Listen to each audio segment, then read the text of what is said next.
there from the Bolt Bros. Surprise, surprise. We got a live right after we did a live yesterday, but we got breaking news. And if you have not noticed by any means, Greg Roman has been fired as an offensive coordinator for the Los Angeles Chargers. What a big, big move, and one of the first moves for this team to set up 2026. So hallelujah. Yep. Greg Roman is gone. So we want to talk about that and that news, and also what offensive coordinators we're potentially going to get. And also we'll talk about the offensive line and what happened there too. So let's go ahead and get into it, guys. Bolt Bros. Bros, let's go. What's up, Premier, man? You watching the Bolt Bros podcast. Stay tuned. Charter blue dreams, stadium lights gleam. Bolt Bros on the beat, lead stream. Chargers rocking speeds, Sonic Supreme. From the podcast to the field, we're a team. Charged up, Bolt Bros on the night. LA Thunder in electric delight. Bolts in the battle, sparking bright. Charged up, ride the lightning, feel the fright.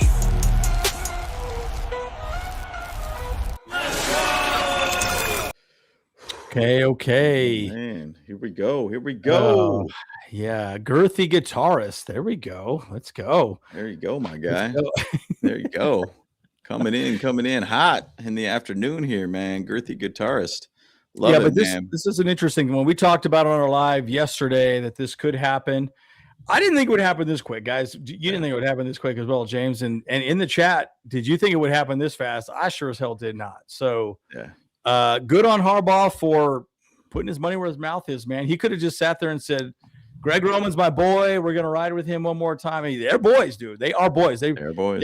They are RV buddies. And little surprising that it happened so quick, but clearly he saw what was going on and he needed to make a change. Well, I mean, go back to kind of the after the game kind of press conference and everything too. Yeah, here we go. Jim Harbaugh basically said, hey, look, man, like if you're here, you're going to win a championship. Basically, if you stay, you are here to win a championship. And, this is a championship type move. This is a move that really, if you look at the whole situation here with this team for the last 2 years, we've talked and complained about Greg Roman and going historically about this thing. Remember when Greg Roman got hired, it wasn't like, hey, we hired Greg Roman. Yep. What position is it going to be? And it took them 5-6 days to say, oh, he's the offensive coordinator kind of thing, because the backlash was there. And I don't think that they really wanted to have Greg Roman here potentially as the offensive coordinator. We didn't want him there, but eventually it ended up being Greg Roman. And thank you so much for making that move, Jim Harbaugh, now, because it kind of gives me, and I think it's going to give all the fans a lot more positivity going into the year, more confidence in this team, and they're going to make moves when necessary to make a move. And I'd love to see that they made that move now.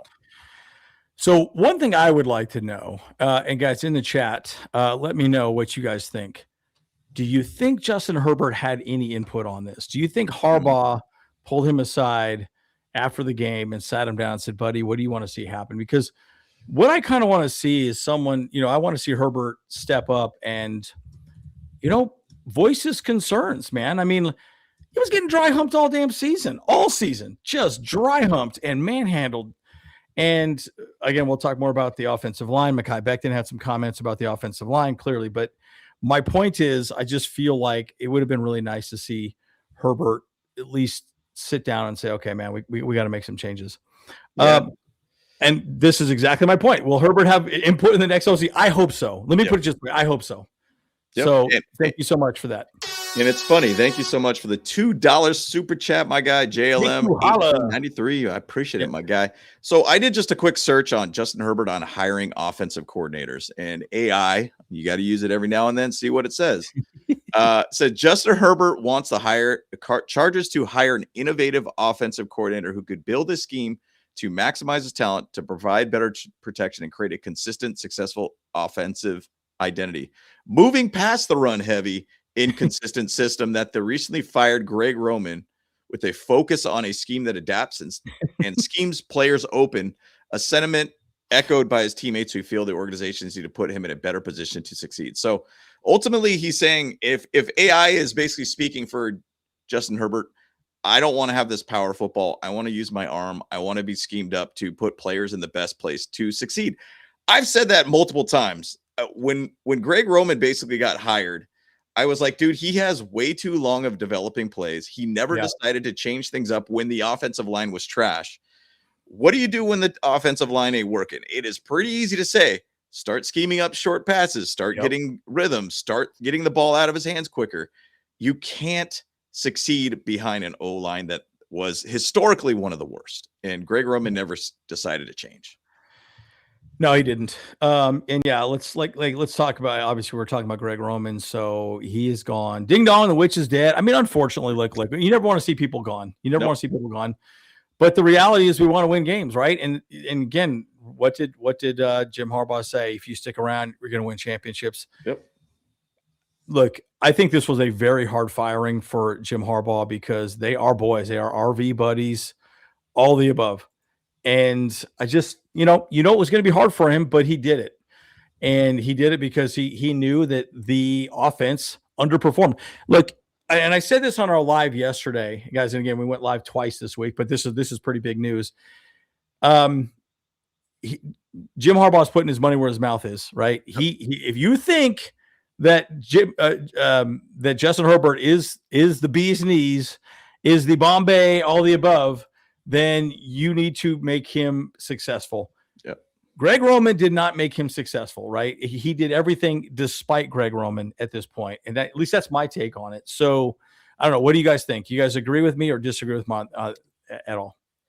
I definitely think that you just got to get the best situation. I mean, I said it about Greg Roman, get the best situation you possibly can to maximize who Justin Herbert is. And I think these last 2 years have just been kind of stagnant. I mean, go back to the playoffs, and we'll talk about that here shortly about how he needs to perform, basically. So Aether with the $1.99.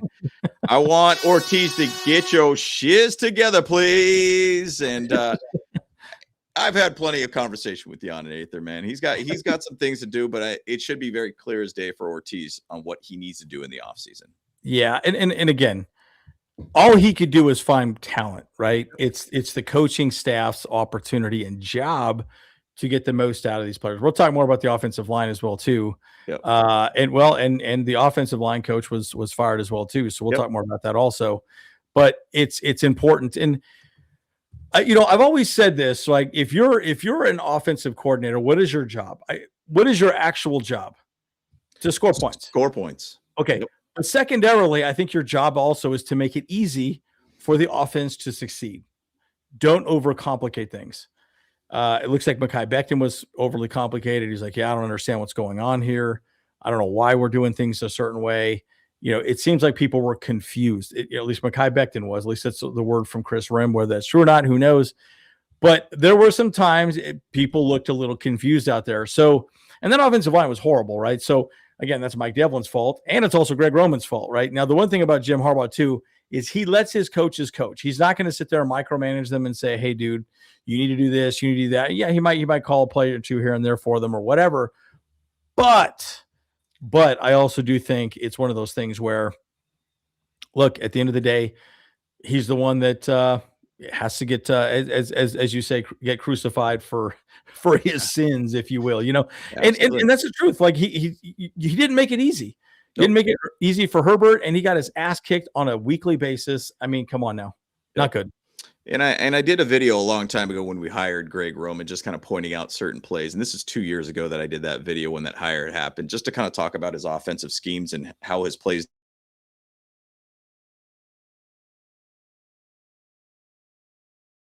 change anything by any means. And just to even throw out another slide here too, this is something we chatted about yesterday on the live. I mean, simple fact of it is, in the playoffs, 1-5 record with basically having Justin Herbert and Lamar Jackson, 55% completion, 2 touchdowns, 8 interceptions. It's not going to get the job done, period. And then on top of that, with the Chargers, they've only scored, 15 points in the last 2 playoff games total.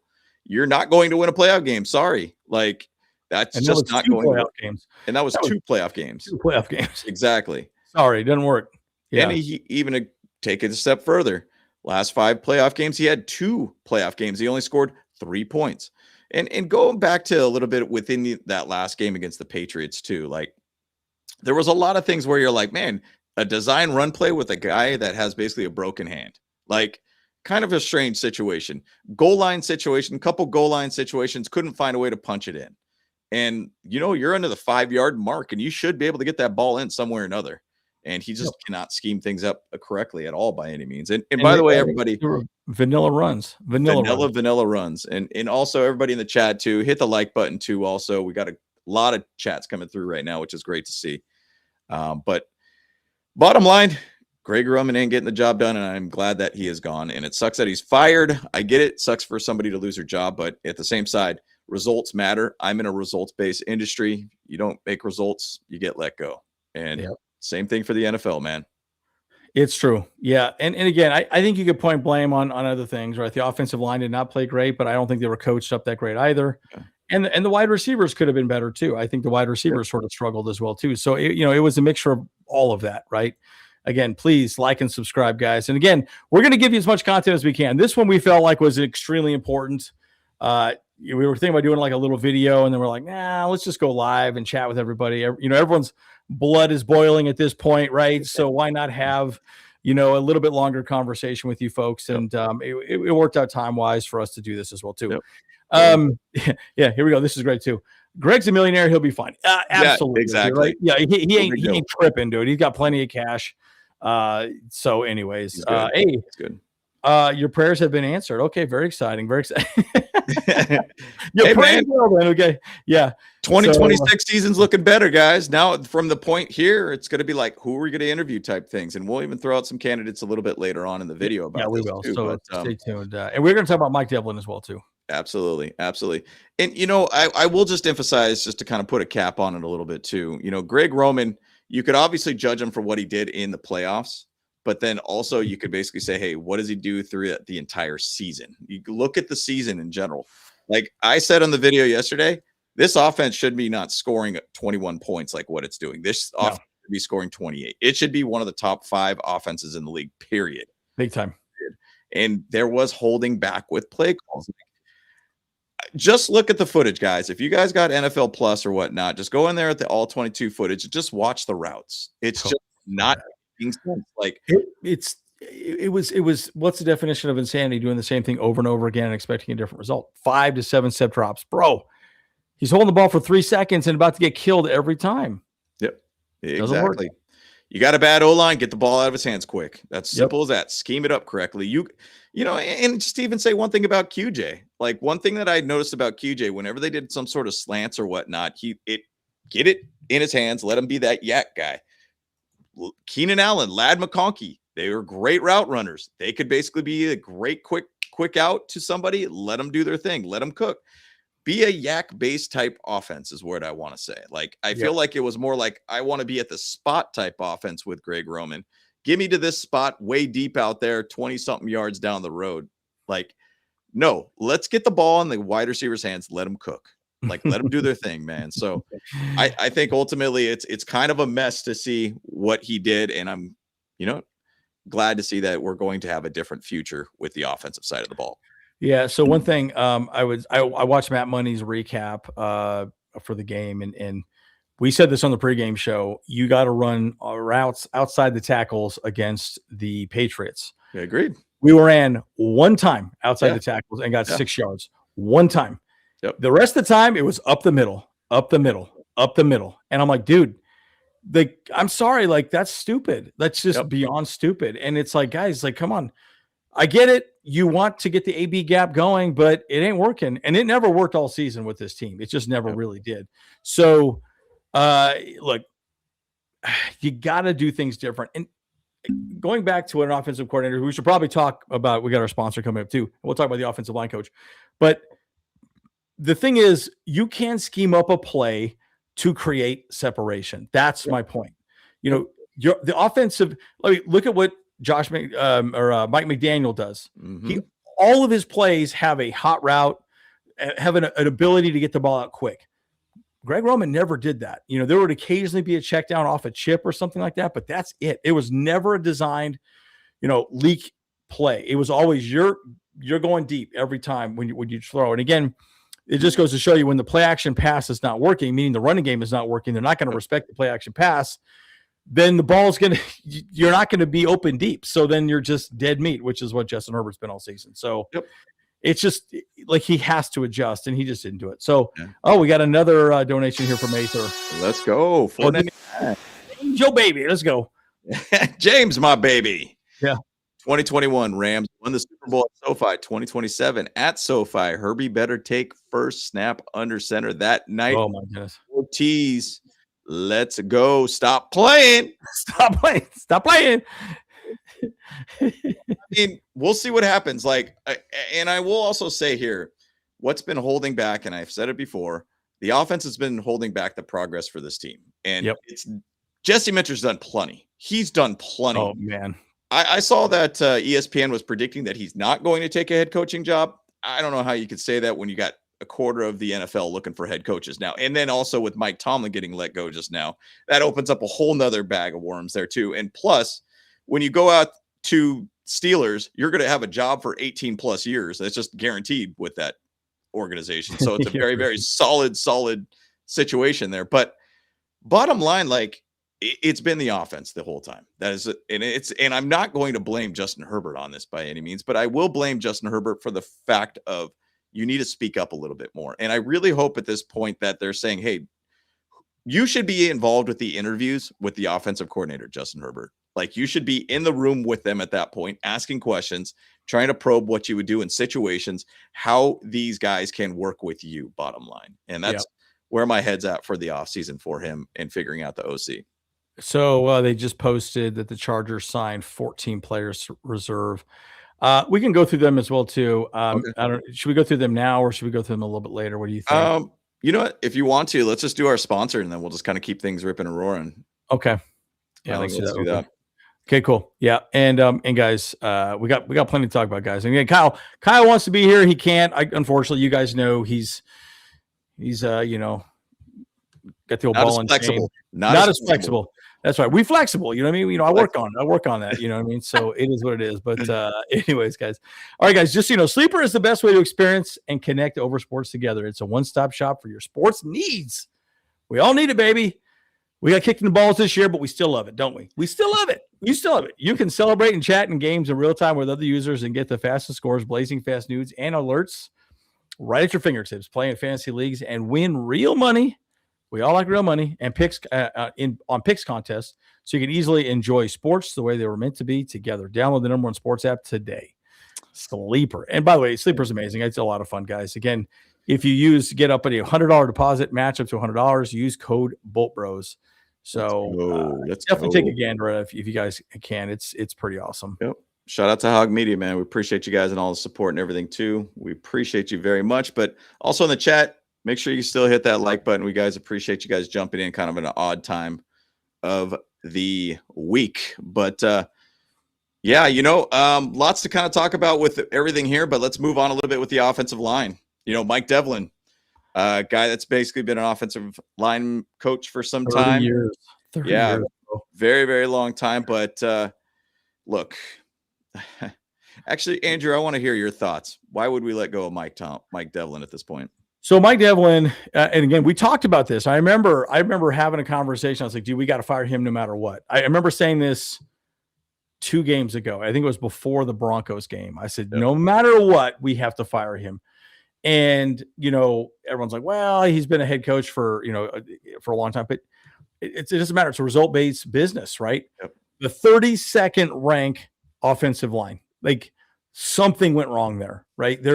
Either he didn't communicate correctly or he never explained what you needed to do correctly as a head coach. I go back to Brandon Staley, guys. I know no one wants to talk about Brandon Staley, guys. Brandon Staley is a piece of turd. We don't like him. I'm glad he's gone. Later, don't let the door hit you where the good Lord splits you. But my point is, remember what Brandon Staley always talked about?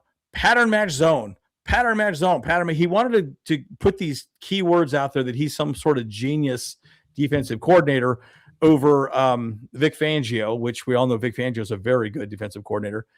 But the problem is he confused everybody in the defensive side of the ball.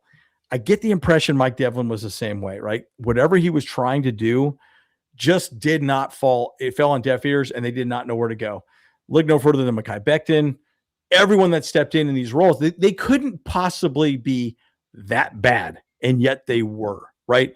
I'm sorry, these are professional players. They cannot be that bad every time. So that's where I argue that, obviously Mike Devlin had to go. Clearly he didn't do a good enough job. Bottom of the barrel, you got to go. You got to rotate, got to move on. But it's clear he didn't do something.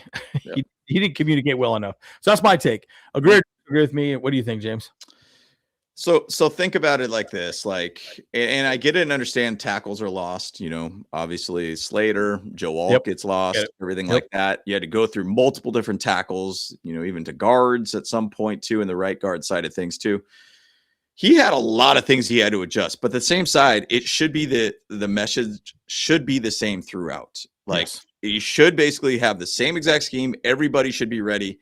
Everybody should be playing at a high level. Now, you could put that blame also on Greg Roman not trying to help out the offensive line to make them look better, too, with scheming things up quickly, getting the ball out of Justin Herbert's hands. I mean, bottom line, I understand when you lose talent, it's not going to help you out by any means. But as a coach, you better coach up your players to get them right and make sure they're in the right place at the right time. And they are basically, you could lose somebody, but you could keep things rolling and things are going better. Bottom line, throughout the whole season, think of how many times they show the PFF scores, which we'll show those again to you guys, where you got all back-end rated type players on the offensive line. It's just bad.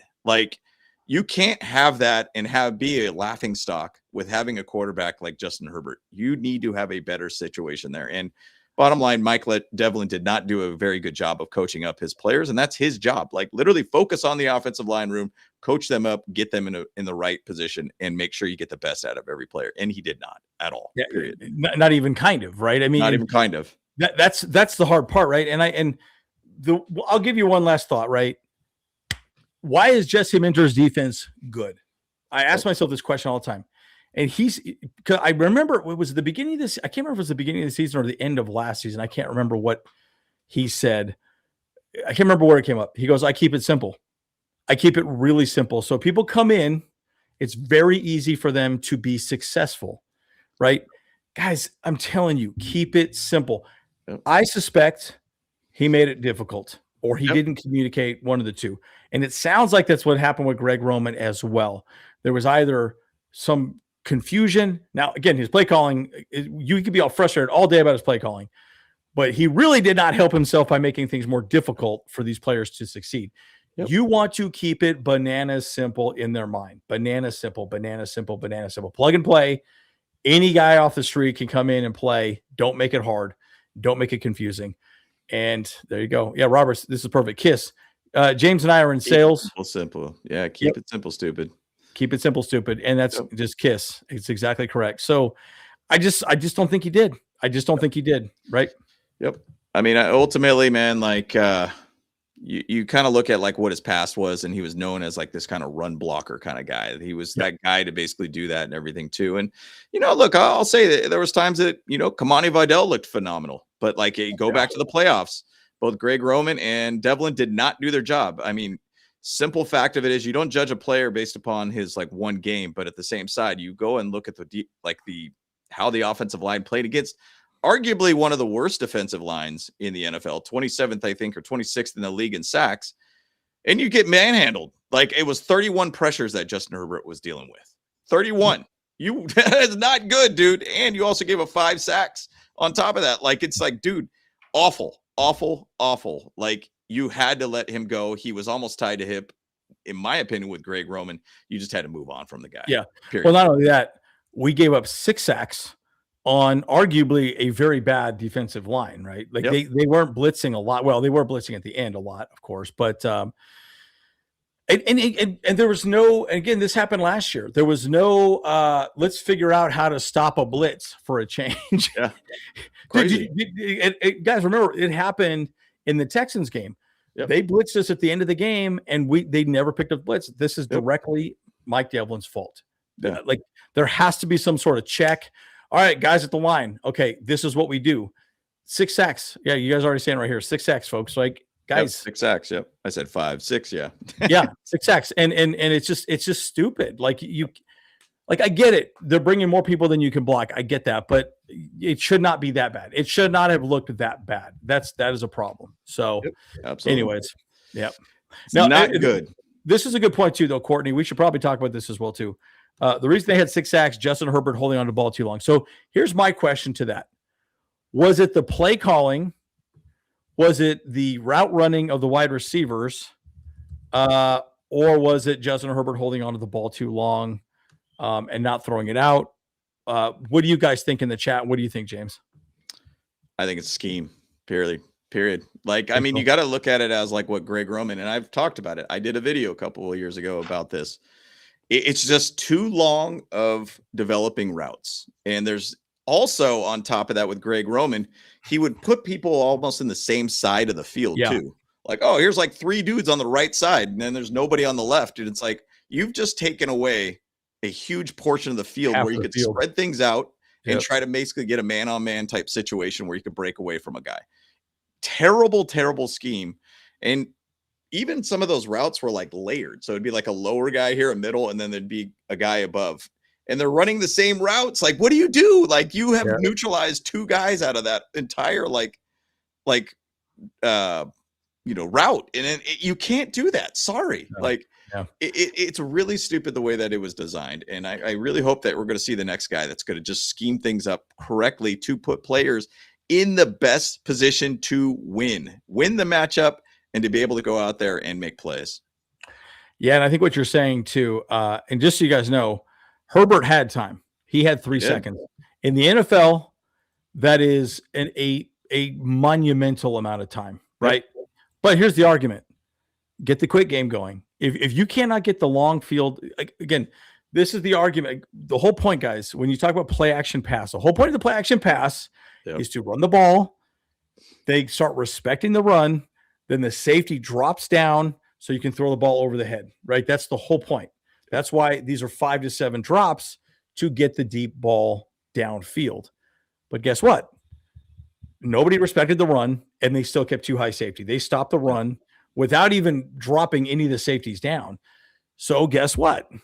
The wide receivers could not get open, and Justin Herbert couldn't throw the ball. So that's not Herbert's fault. He's holding the ball. Yes, the offensive line did fine protecting him, but the play call was bad because they weren't respecting the run and the safeties never dropped. So you get my point. It's kind of one with, you can't have one without the other. So it sucks, right? I get the concept of the play action pass. It's pretty old school thinking, and it does work. It does work very well. But you also got to have the offensive line working correctly. And Mike Devlin clearly did not make that happen. And this next slide is going to prove it from what Mekhi Becton said. Yeah, it's crazy. So, I'll even say one thing too. Mike Devlin did not do a very good job with stunts by any means. I feel like any time that ever happened, it was just we're getting destroyed. And it's not good. Not good at all. So this next slide kind of says a lot. And I could go a couple different directions on this one here. So Chris Rem tweeted this out, and this is actually after I think it was when players were cleaning out their locker and everything too, end of season and everything. So Mekhi Becton says he was uncomfortable playing in offensive coordinator Greg Roman's system this season. It's a lot of different things I'm not used to. Chris asked the question, do you feel like you could get comfortable with those things over time? Nope. Like straight up a flat no. Nope. Not going to happen, dude. And then he said, well, have you ever talked about improving that next year? Nope, we haven't talked about it. We don't talk about it after the game, so I don't know. So, that's crazy. That's crazy. So I want to be checked out. Yeah, guys. First of all, that's a problem, right? Let's just be very clear. That is a problem.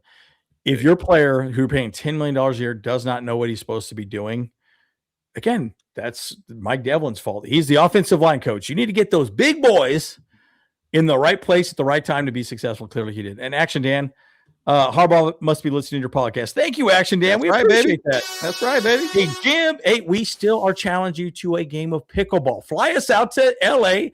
Let's play some pickleball, dog. I'll show you what's going on. Man, let's go. You and Joe versus me and James. Let's do this. Come on now. Let's go.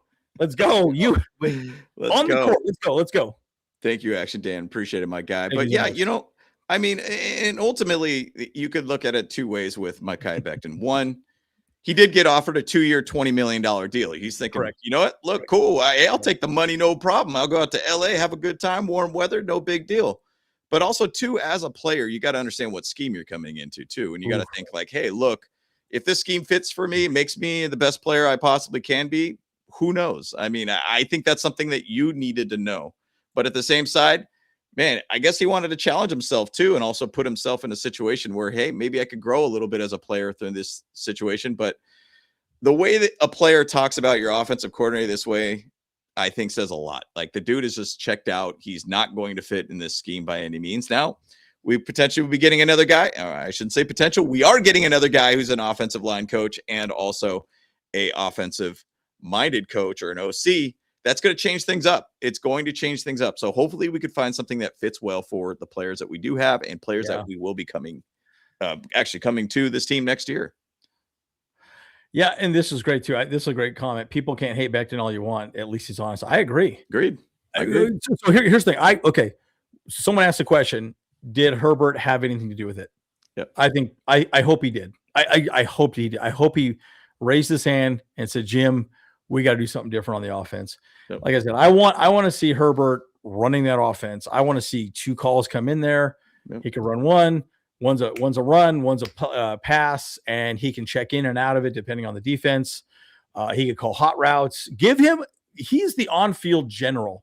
Yep. I think that's what you really need. Now, I really would be frustrated even more if Greg Roman wouldn't let him do it, but it didn't look like he let him do that at all. He pretty much just said, no, this is the play, you run it, right? Which is like, bro, they can substitute right when they see the formation and they know what you're going to do. So it's a problem. No, and this is good. Frank Smith, offensive line coach. He's currently with the Dolphins. Well, I will say this.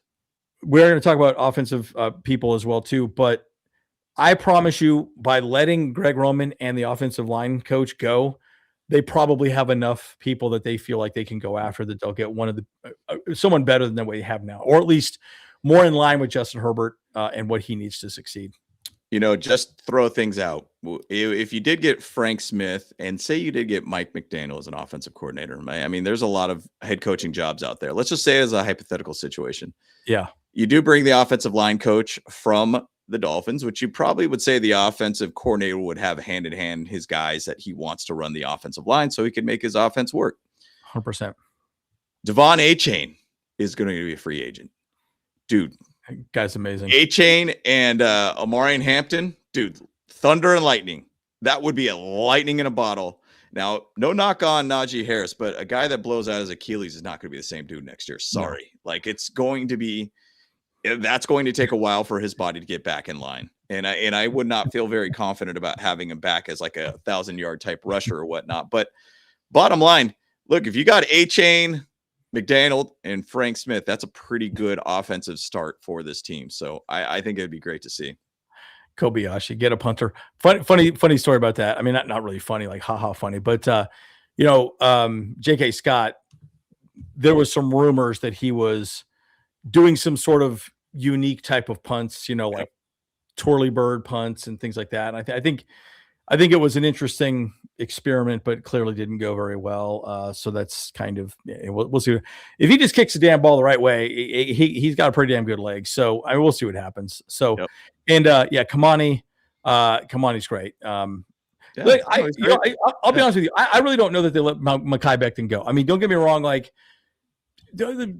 hear me out, guys, in the chat, and also James. I want you guys to give me your thoughts on this too. Like, I realize we're going to pay him another $10 million next year as well too, but losing Devlin and losing the OC, maybe he just wasn't happy with the way things were running, right? And maybe even I know we don't want to say this, but our center, Bozeman, maybe even Zion Johnson, for whatever reason, they were confused in the middle. Maybe there was some sort of weird pass protection or something like that. So they bring in somebody different, and it could be completely different. Again, it's hard to get good players on the offensive line, guys.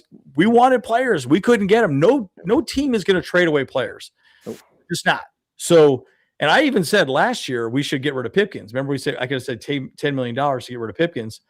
We kept him, and glad we did, because guess what? He ended up being our right guard at the end of the season. He actually played pretty decent in this last game.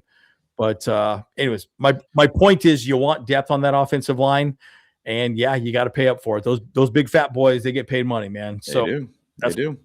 So yeah, and Bozeman can't come back. Just no, I'm just.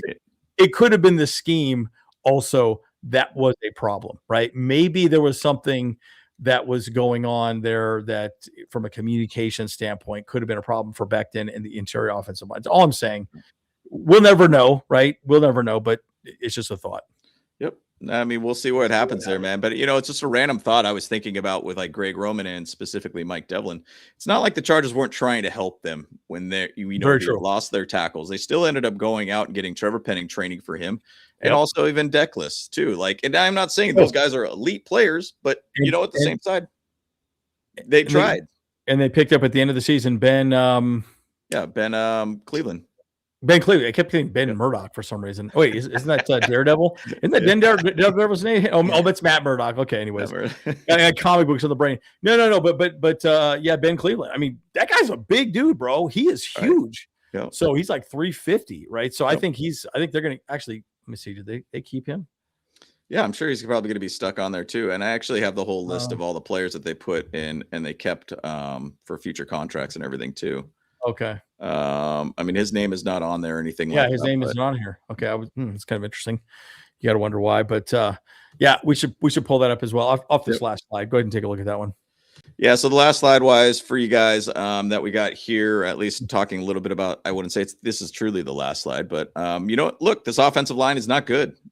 Period. I mean, how many times do we get embarrassed on like prime time showing off like the PFF rankings of our players? I mean, all back end pretty much outside of Zion Johnson. I mean, even to say Jamari Sawyer, who was on the left tackle side, he wasn't even ranked at this point. And so ultimately, it was a mess. You cannot have basically an offensive line like this to basically be successful. Now, I will give a huge shout out to Justin Herbert. I really say that Justin Herbert led this team to 11 wins, period. Yep. Like, I agree 100%. Period. And without him, we would have been dead in the water, top 5 pick, guaranteed. So offensive line was an absolute mess. Mike Devlin had to go. Greg Roman had to go. Had to make that move. We got nearly 5-4-6. I hate to lose, but it was worth this outcome. Yeah. Look, I mean, man, it just was, and I hate seeing Herbert getting hurt like that too, dude. I mean, we all know what that guy can do, but it's got to be better. Yeah, and I'm curious what's going to happen with Cleveland. I'm kind of surprised he's not on that list, but we should talk. Never end this live. Never end this. Live. Hey, we'll stay on it forever. Yeah. We're not leaving, dude. 24/7. This is a 24/7 slides. But we do also have a couple other slides here to talk a little bit about. I mean, obviously we talk about him quite a bit, but Justin Herbert, ultimately you got to get this guy to give his confidence with the offensive line and the players around him and even the coaches around him. Like, still pains me to even look at this photo of Justin Herbert. You could just tell the dude just is lost. And like, I want to give him a hug. Yeah, big hug. Herbie, love you, Herbie. I got you, bro. I'm gonna buy you a hamburger. Let's go get it. double animal style. Let's do this. No doubt. And look, ultimately, Justin Herbert even sounded like he had no idea, no way to answer anything by any means, too. Yeah. Like I said, even when I was at the Bull Pride 602 watch party, I said, you better do this with when you get to the airport. Hey, Greg Roman, we're at Terminal 4, Bay 32. That's where our plane's at. Go there and meet up with us or whatnot. And then, we're actually in Terminal 1, Bay 2 or whatever it is. Just leave them out in New England, period. And I think there was a lot of players probably on that plane that thought that same thing too. Like, this guy just does not need to be here by any means. Now, my hopes of it is Justin Herbert is very involved with the offensive coordinator choice and, even to say anything on the offensive side of things. I want him to be involved. I want him to be very vocally involved with what's going on here too. Yeah. Allow him to basically make a lot more decisions, get somebody that fits what he wants, and let him be the system also too at that point. Like, whatever offensive coordinator we have from this point, let's make him Peyton Manning to where he is the system at that point. So yeah, I think there is something to be said about it, but yeah, guys, his post-game interview was brutal to listen to. I mean, I felt so bad. Like, I was like, oh my gosh, like he's about to cry right now. And I'm like, oh man, don't do that, and it was brutal to hear him. And look, like, here's the thing. Let's just put it in perspective for a second. Even if you're out there playing, you are hurt, right? Yep. You are not healthy. Like you got an ass muscle that's out of place. You got something going on. Like there's something happening to you, right? But the difference between you being on injured reserve and unable to perform and still playing is huge, right? So they're all banged up. Promise you, Herbert got his ass whooped. You know that one where he got crunched? I was like, holy smokes, dude. Yeah, not good. How is he going to survive on that one? I was like, oh my God. Like he's just, he got his still gets up and starts making it happen, dude. Like I thought for a second there that he jacked up his arm or something too. Oh, I thought the same thing. Oh my gosh, this guy. But my point is, you need someone to unlock Herbert. Now, before we start, actually, well, we got a super chat here. Let's just do it real quick, and then we'll talk about the OCs as well too, because I think in the chat, start telling us which OCs and offensive linemen we should go after. Jay Sean Jones, thank you so much, man. We appreciate you, and thank you for hopping on. Let's go. Never want to celebrate a man for losing job, but a drink on me tonight. Yeah, dude. And I am right there with you, my friend. I really am, and you never want to see people go, man. And by the way, this must have been so hard for Jim Harbaugh. They are boys, dude. Absolutely, freaking boys. Yeah. So let's just be clear, man. Like it's going to be rough. But he did the right thing. He did the right thing. I mean, Jim Harbaugh did not come here just to coach the Chargers and just, have some 11-6 type win seasons. He came here to win a Super Bowl, period. Yes, he did. And this is really what he's looking to achieve. And going out there and just making those moves where there's a guy, somebody's basically holding back the team from progressing. And it's clearly has been Greg Roman. The offensive line was a mess this year. You can't let your franchise quarterback just getting cooked like this. We know Justin Herbert's that dude. We know he's that dog. And like, bottom line, we'll go out there and maybe Joe Ortiz is going to be that guy getting Tyler Linderbaum. Like, you understand that's a totally different coaching staff over there. Whatever new coaching staff might come in says, hey, look, we got a different scheme that might not fit Tyler Linderbaum. If you go get Linderbaum, we got our center for a while. We got our Corey Linsley back at that point. Oh, dude. Linderbaum is amazing, dude, and I would love him. And I think it does start from the center position, but again, maybe you can even move Bradley Bozeman to one of the guards or a backup guard right at that point too. Yep. And he already played center. We all know these fat boys get hurt, right? Let's call it like it is, right? I mean, I'm not trying to be an asshole about it, but you get what I'm saying. Like they get hurt. These are big dudes that get hurt, and so you get rolled up on all the above, and so you need depth. You need people that can step in and play when people get injured. And please, okay, so here we go. But this is great too. I like this. McDaniel, Kliff, Dable. This is my list right there. That is my freaking list right there. And I got a list right here that we could talk about it here, guys. So like, let's pull it up. But I will also say that it's like with the depth talk, I think we really need about 8 to 9 really good offensive linemen that we could really just be very, very solid all throughout. And even if you brought Bradley Bozeman back, not as a starting center or a starting guard, you have him where you could flex him around. I still feel Andre James should have a chance to come back with this team next year too. Hey, bro, like why didn't he? That one, it's just crazy to me. And that's also maybe they were watching our podcast too again, because remember when we were talking about that whole Jim Harbaugh and Joe Ortiz calls, we gonna play pickleball with you. Let's go. Come on, pop. We got it. Think about this, like. Go back to that Bronco game, right? I mean, you're like looking at the offensive line. You're like, wow, these are some of the best metrics we've seen from a starting offensive line. And these are our backups against one of the best. Against their ones, yes. There's a miscommunication going on there with Mike Devlin, with Greg Roman. And to the point, like even Jim Harbaugh, I mean, I think he's being told things and he's like, all right, I trust you on what you're doing. And then he sees it on the field and he's like, this could have been changed some games ago. Basically, but you decided to stay on your dude. So I think there's a little bit of blame that you could say, Jim Harbaugh, you should have probably said, hey, I'm the guy. And you should have basically put in Andre James, or you should have put in, Trevor Penning as a right guard or a left guard or whatever you want to shift him at. But ultimately, man, there was something going on there. And that's what ultimately got these guys fired. Yeah, I agree with that too. In the chat too, guys, if I'm the OC or even any one of these coaches, if you are, let me tell you a quick story. My buddy played for a college and he was a backup. He came in total junk time, end of the game, blah, blah, blah. And he was a defensive end. So he had a debriefing. And again, basically they sat him down. Oh, hey, Dave. Well, we want to tell you your stats from the time you played. Well, you basically averaged 35% out of 100, right? So basically he didn't do anything right.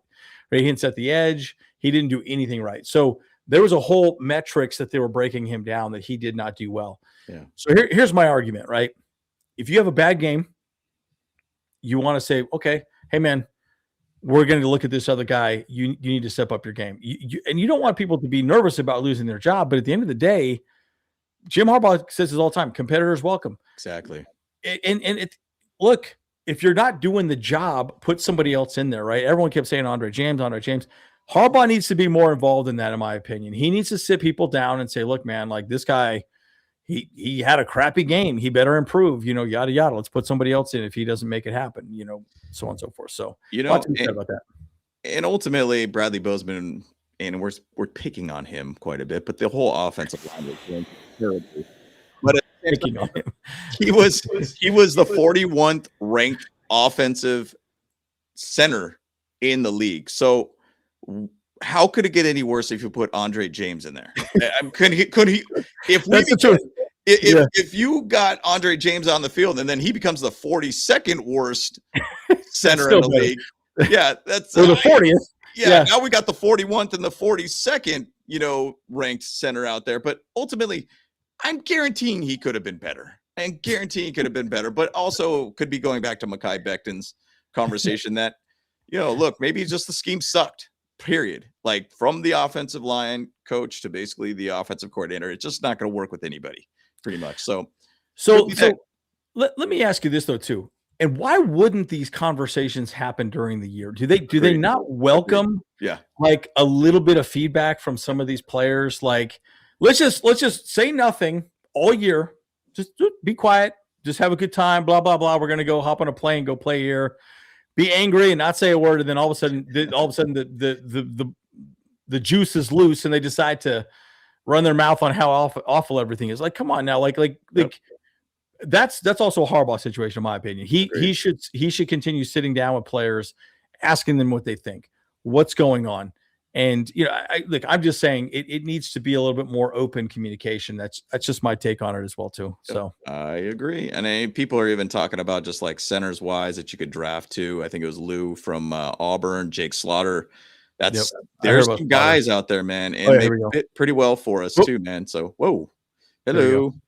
Yeah, so Connor Liu, he's solid. I'd love to take another Georgia boy as a center. I'm all good for that. Jake Slaughter, good solid center too. These are the top two guys in my opinion. So we'll see what basically happens with the draft and combine, all that stuff too. But bottom line, man, there's some centers out there. Now, do not get disappointed, Bolt fam, when you guys say we do not go get one in free agency or anything like that. There is going to be the draft side of things still too. Mm-hmm. What they'll probably do is draft a center and then keep a veteran in the back end just in case to kind of teach him up and everything too. So, well, we also have a pretty good center on our practice squad. He did resign. We'll talk more about him as well too. But like Andre James was definitely better, at least in that one game versus the Broncos. Bad. So makes you just want these are all decisions that need to be made. And I would be, again, if I were Jim Harbaugh, which I'm not, I would be like, hey man, this is a results-based business.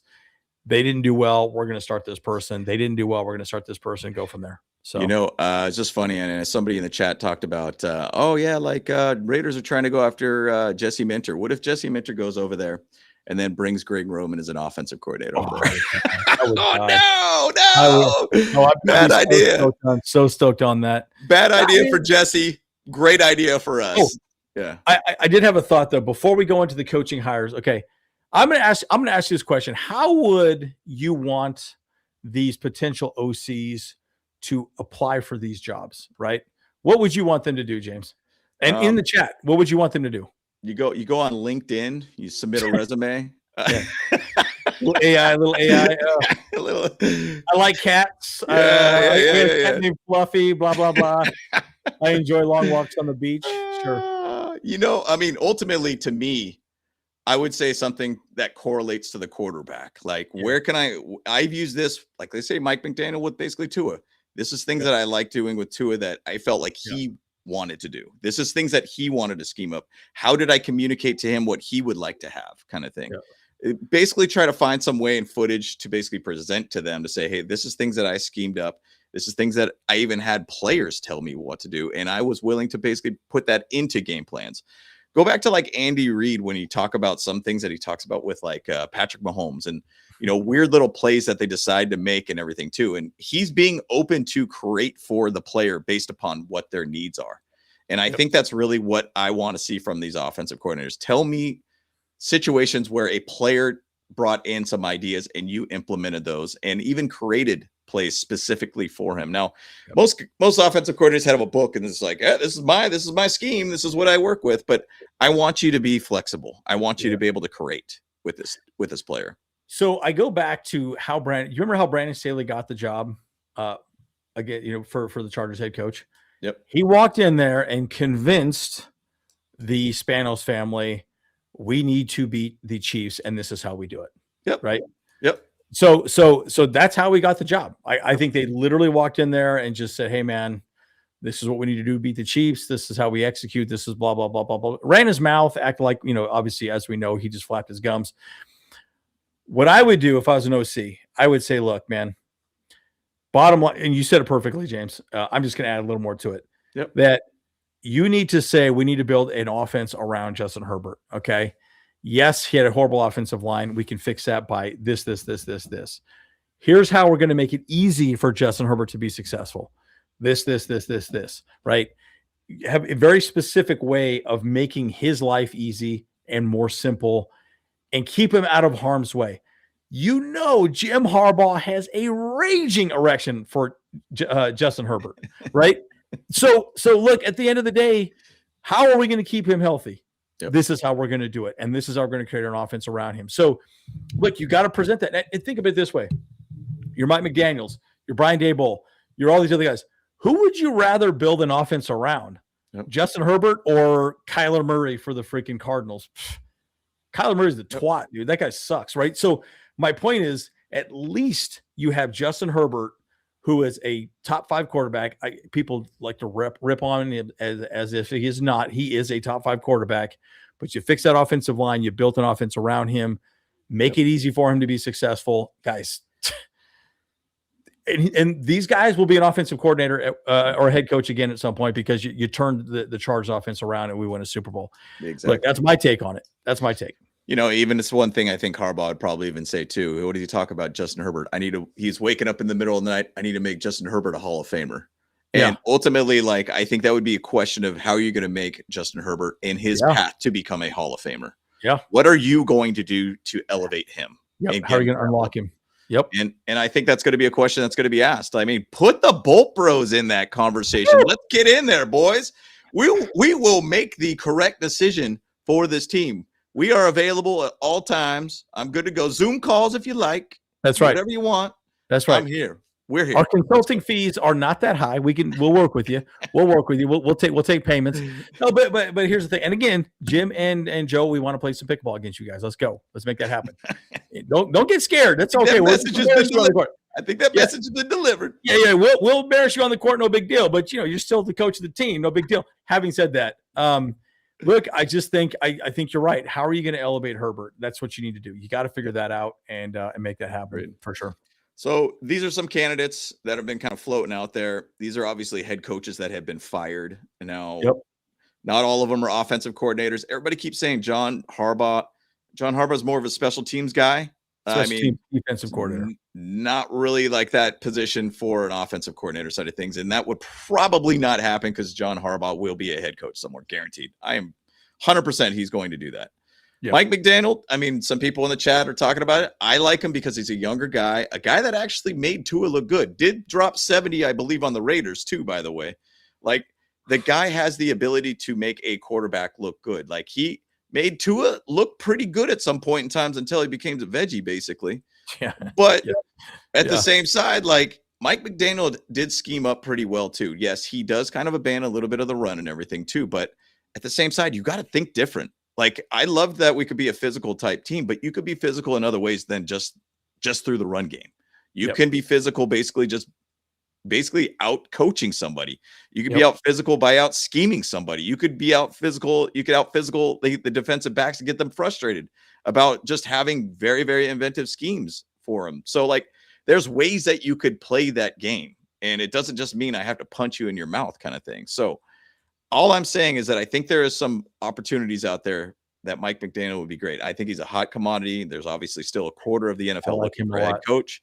I think he would be a great coach to go with, and comes from that Niner scheme too, by the way. Stefanski, awesome. I think he would be great. I think he still will be a head coach. I'm not sure about that choice. To me, Brian Daboll and Brian Callahan are the two that you could probably have a shoe in with these guys, at least to be an offensive coordinator somewhere. And Daboll did good things to basically unlock Josh Allen, who I don't think is much different than basically Justin Herbert, in my opinion. Brian Callahan unlocked Burrow to have some great seasons at the Bengals. I'm not looking at their head coaching situations of what they did there, but the same side, I do like that Brian Daboll had a good way of unlocking Dart with basically Scatabo and utilizing them quite a bit to create kind of a bully ball type offense and a run kind of situation for both of those teams to succeed. So all around, I think these are some that you could throw out there, Andrew. I know I said a lot here. I hope I didn't take away your thunder here, but oh no, you're good. No, I agree with all those. Another guy that I might say is Nate Scalahassie. Sheilahassie. I don't know. Anyway, he's the passing game coordinator for the Rams, and he's 35, young. He's already gotten 3 head coach interviews, by the way, just Baltimore, Cleveland, and Las Vegas. Crazy. I don't think he'll get a job there. I don't think he will. So I think he could be a guy that the Chargers could grab. Now here's the thing though. It would be an improvement for him because he'd be passing game coordinator to an OC. But guys, look, okay, I'm not. Remember what I said about Devontae Adams and how Devontae Adams talked about the offensive play calling. The whole point of that is this, right?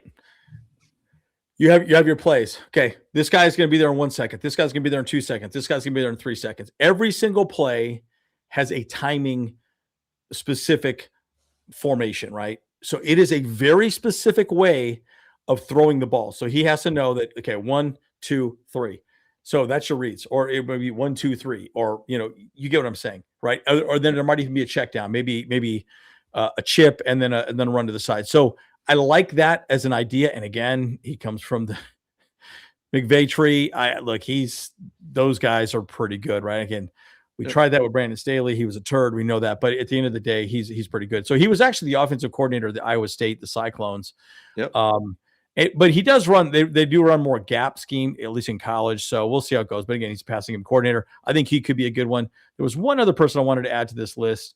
A lot of passing game coordinators. Oh, you didn't say Kliff Kingsbury. I love Kliff Kingsbury, right? I was talking to my buddy who was he was the head coach of the Arizona Cardinals. Man, he hates Kliff Kingsbury. I'm like, bro, like, why do you hate Kliff Kingsbury? I think he's amazing. I think he's good. So that's the only other 2 people I would add to it right there. But I think one of these people on this list would be great. I would love Stefanski. I'd love Brian Daboll. And I would love Mike McDaniel. Sell cocaine to the players on the sideline. I'm cool with it. I don't even care, dude. Just sell it to them. I like how he's doing a secret vaping too and all that too during games. That's so funny. Funny. Just something about Mike McDaniel, dude. Like that guy's just a wackadoodle, but bro, like he's a mad scientist, and I like it. I like what he can do, And again, how are you going to keep Herbert healthy? How are you going to keep him happy? How are you going to make that easier for him to make that offensive unit run right? So. In the chat, some people talked about Phillip Rivers as OC. Think of how wild that would be to have Phillip Rivers back on the sidelines. I would not put him at that level, but it would be a really cool thing to at least see him involved in the offense somewhere or another. And but I think he's going to stick around with Gunner, his son, make sure that he gets to college, and then probably next year I think he'll probably go somewhere too. But one guy that I throw out there, and I've thrown out there before, is Shane Day. He's a quarterback coach for Justin Herbert. Second time being with Justin Herbert. When Harbaugh came in, he said, "Who do you want to be your quarterback coach?" And he said, "I want Shane Day." And he brought him back here too. So I think ultimately that could be one of those guys that you could potentially say, hey, look, maybe Shane Day could be that dude. He's been a quarterback coach. He's part of the Niners side of things too. He was a quarterback coach with the Bears, quarterback coach. In 2006, he was with Michigan too, by the way. And also he was a quarterback coach for the Niners. He was also a quarterback coach for the Chargers twice, and also for he was a senior offensive assistant with the Texans. So I think ultimately Shane Day could be one of those guys. And why I say this, and I'm just pleading my case a little bit here, he's going to be very, very flexible with Justin Herbert. He understands Justin Herbert. He knows how he plays. He's been around him for multiple years. I think it could be one of those that could kind of grow a little bit with him. And I think he's just going to be creating an offense specifically for Justin Herbert. So who knows? Who knows? Yeah. One other guy, and I forgot about this guy too, David Shaw. He's Lions passing game coordinator. You remember him? He was at Stanford. Yeah. Harbaugh's offensive coordinator turned successor at Stanford when Harbaugh left. Yep. So he did interview for the Buccaneers offensive offensive coordinator opening. He did also interview for LA head coaching job, but then obviously Jim Harbaugh got the job as well over David Shaw, but he's the Lions passing game coordinator right now. So, I just think there's other people. I mean, I don't know.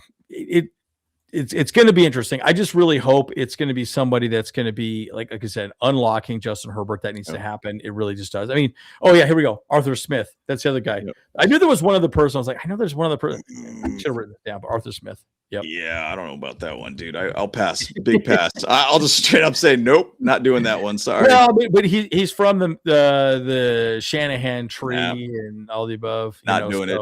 Nope, not doing it. Sorry. Yeah, there you go. Nate Scala, Sheila Hassey.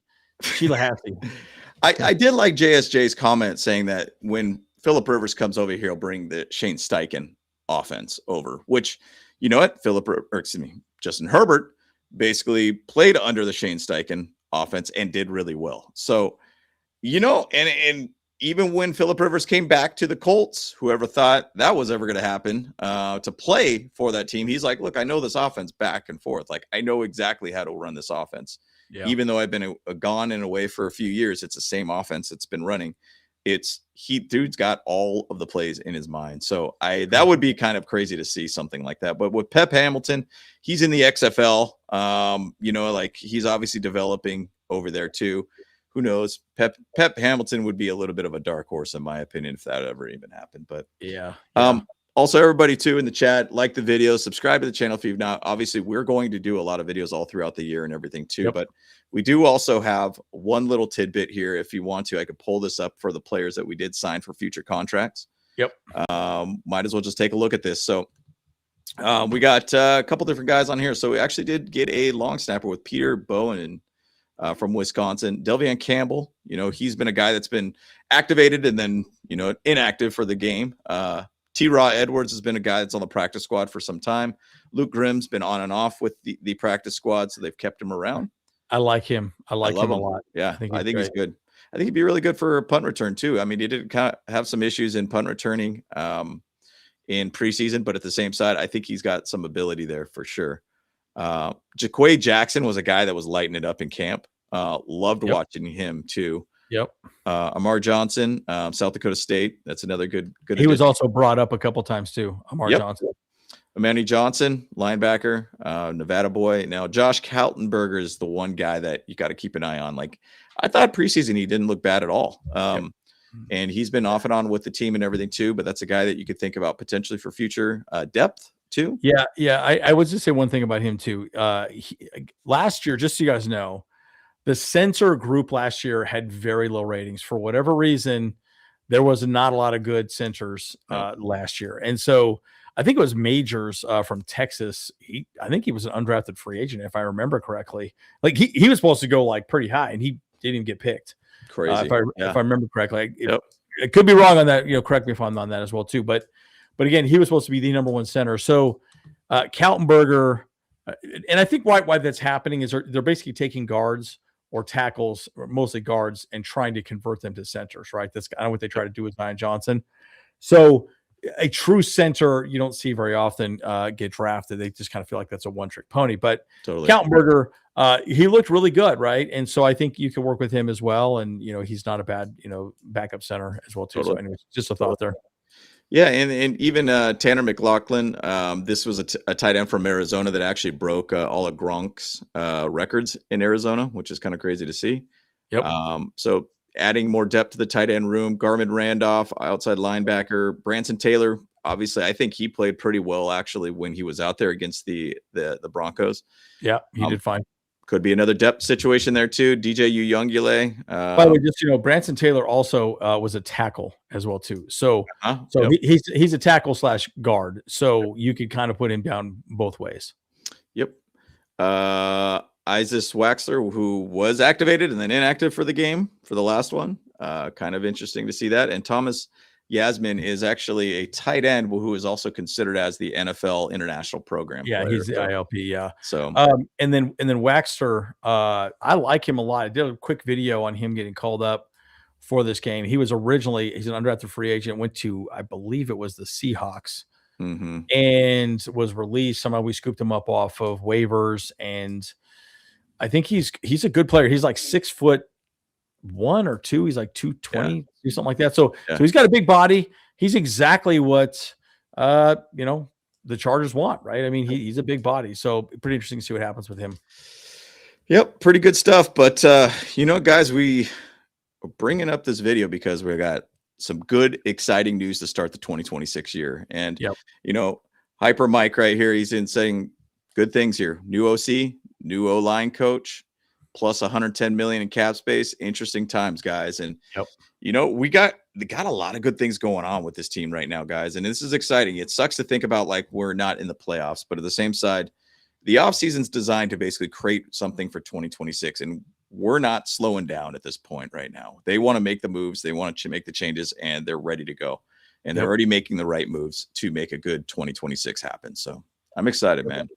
Plenty to talk about, guys. So it's exciting. Again, we're going to keep content rolling, guys. So don't think that we're going to leave you out on an island. But we typically like to do things like this. When there's big news, we like to go live or do a short video on it, depending on our availability at that time. So, and we will also do a live with all the bros at some point this every week. And then Kyle also does his live video. What is it, Thursday night or Wednesday night? One of the two, when he has some time. So anyways, guys, we're the Bolt Bros. We'll see you guys in the next one. Bolt Bros. Let's go. Hey, what's up? Cameron Dick here watching Bolt Bros podcast.